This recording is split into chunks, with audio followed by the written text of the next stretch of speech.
Цистит жай ғана суық тию емес, бұл ішек микрофлоралары иммунитеттің бұзылғандығын негізгі клиникалық көрінісі. Цистит зәр шығар жолдарының қабынуы, бірақ ол қайталана берсе, бұл жай ғана инфекция болып табылмайды.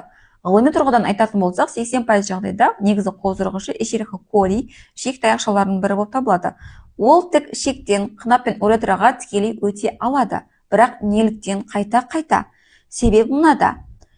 Ішек флораларын негізгі қызметі бұзыла бастайды, яғни пайдалы бактериялар азая бастайды. Ағзамыз қышқылдана отырып, яғни қышқылдық процесс артып кеткен кезде зеңмен патогендер ағзамызда өте белсенді болады. Өт дұрыс жұмыс жасамайды, яғни дұрыс бөлінбейді. Бауырдан о автоматты түрде, актив түрде шығарылмайды. Иммунитет әлсіреген, қорғаныс жүйесі мүлдем дұрыс жұмыс жасамайды. Яғни цистит ішкі орта бұзылыстардың негізгі көрінісі. Егер сіз жиі антибиотикпен емделетін болсаңыз, эшериха кoli резистенттілік дамыта бастайды. Зәр жолдары емес, бүйректің зақымдануына дейін алып келеді. Хроникалық, яғни хронический циститке, интерстициальды циститтің дамуына дейін алып келеді, достар.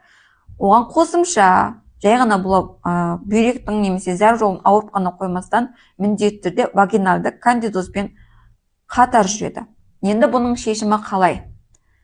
Бұл негізгі диагноз урологиялық және гастроэнтерологиялық негізгі қиылыс болып табылады. Яғни бұл жерде біз урологиялықты және де гастроэнтерологиялықты жағынан емделу керек боламыз. Ішекті қалпына келтіру, патогенді флораларды, зеңдерді, паразиттерді азайту керекпіз, өттің жұмысын жақсарту керекпіз, бауырдың жұмысын жақсарту керекпіз, ішегіміздегі иммунитетті көтеру керекпіз, яғни ағзамен комплекстерде жұмыс жасау керекпіз. Егер сіздер өздеріңіздің ағзаларыңызбен бастарыңыз қатырмастан комплекстерде жұмыс жасағыларыңыз келетін болса, төменге паразит деп жаза кетіңіз.